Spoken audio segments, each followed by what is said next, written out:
নির্বাচন নির্বাচন নির্বাচন নির্বাচন নির্বাচন নির্বাচন ইনকিলাব জিন্দাবাদ ইনকিলাব জিন্দাবাদ জিন্দাবাদ জিন্দাবাদ মুক্তি দিব লাগিব লাগিব সাংবাদিকদের মুক্তি দিব লাগিব লাগিব মুক্তি দিব লাগিব চলিছে চলিব লাগিব লাগিব আজি আমি ধুবুৰী জিলা কৃষক মুক্তি ছাত্ৰ মুক্তি সংগ্ৰাম সমিতি বিলেচিপাৰা গান্ধী চকত আমি কলা বেজ পৰিধান কৰি আমি প্ৰতিবাদ সাব্যস্ত কৰিলোঁ। আপোনালোকে জানে যে এই ফেচিষ্ট চৰকাৰৰ দিনত সাংবাদিক নিগ্ৰহৰ কাম চলি আছে। আজি কৰেছ কাৰেণ্টৰ এগৰাকী সাংবাদিক দেলোৱাৰ হোসেন মজুমদাৰ তেখেত এপেক্স বেংকৰ কেলেংকাৰীৰ বিৰুদ্ধে প্ৰশ্ন কৰাৰ কাৰণে আজি তেওঁক জেল হাজত নিক্ষেপ কৰা হৈছে। এটা কেছত জামিন হ'ল, আকৌ আৰু এটা কেছ দিয়া জাপি দিয়া হৈছে। তাৰমানে অন্যায়ৰ বিৰুদ্ধে কোনো সাংবাদিকে ওলাই আহিলেই এই সাংবাদিকক চলে বলে কৌশলে বিভিন্ন ভুৱা কেছ জাপি দি এই সাংবাদিকজনৰ কণ্ঠ তাত ৰুদ্ধ কৰিব বিচাৰিছে।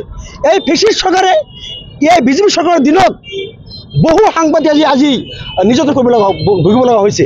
গতিকে আজি গোটেই অসমব্যাপী সাংবাদিকসকল আগবাঢ়ি আহিছে, সমাজ সেৱিকা মানুহ আগবাঢ়ি আহিছে, সচেতন নাগৰিক আগবাঢ়ি আহিছে যে হিমন্ত চৰকাৰৰ যি ফেচিষ্ট চৰিত্ৰ এই চৰিত্ৰ ইতিমধ্যে উদুঙাই দিছে।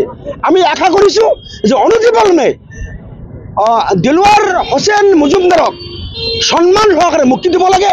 আৰু যদি মুক্তি দিয়া নহয় তাহলে গোটেই অসমব্যাপী বিভিন্ন দল সংগঠন নাগৰিক সমাজে ইয়াৰ তীব্ৰ প্ৰতিবাদ আৰম্ভ কৰিব। আৰু হিমন্ত হিমন্ত মিছলীয়া চৰকাৰে আজি ভয় খাইছে। কেৱল আপোনালোকে সাংবাদিক, কেৱল এগৰাকী সাংবাদিকৰ কণ্ঠই হিমন্তৰ বুকু কাঁপি উঠিছে।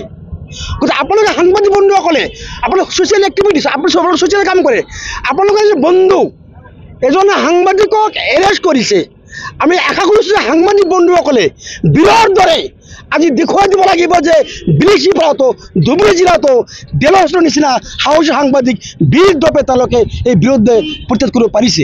আমি দাবী জনাইছোঁ যে হিমন্ত বিশ্ব শৰ্মাৰ বুকু কাঁপি উঠিছে। এজন সাংবাদিক এৰেষ্ট কৰি গোটেই বিজেপি চৰকাৰৰ বুকু কাঁপি উঠিছে। গতিকে আমি আশা কৰিছোঁ যে এই ফেচিষ্ট চৰকাৰক আমি উফৰি পেলাব লাগিব আৰু দেলোৱাৰ হোসেন মজুমদাৰক অতি সোনকালে মুক্তি কৰি দিব লাগে। আৰু অসমবাসীৰ ওচৰত হিমন্ত বিশ্ব শৰ্মা ডাঙৰীয়াই ক্ষমা খুজিব লাগে, তোৰ ক্ষমা নহ'ব। আৰু এইবাৰ আজি আমি ধুবুৰী জিলা কৃষক মুক্তি সংগ্ৰাম সমিতি আৰু ছাত্ৰ মুক্তি সংগ্ৰাম সমিতিয়ে সাংবাদিক দেলোৱাৰ হোসেন মজুমদাৰক বিনা চৰ্ত মুক্তিৰ দাবীত আজি আমি বিলাসীপাৰা গান্ধী চকত আমি এক প্ৰতিবাদী কাৰ্যসূচী গ্ৰহণ কৰিছোঁ। আচলতে বিজেপি চৰকাৰে সাংবাদিকৰ মুখ বন্ধ কৰিব খুজিছে।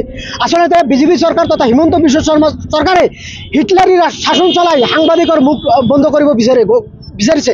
গতিকে আজি আমি এই কাৰ্যসূচীৰ জৰিয়তে হিমন্ত বিশ্ব শৰ্মা তথা বিজেপি নেতাধীন গৃহ বিভাগক আমি দাবী জনাইছোঁ অতি শীঘ্ৰেই সাংবাদিক দেলোৱাৰ হোসেন মজুমদাৰক বিনা চৰ্ত মুক্তি দিব লাগিব, অন্যথা ইয়াতকৈ আৰু ভয়াৱহ জংগী আন্দোলন কৰিবলৈ আমি বাধ্য হ'ম।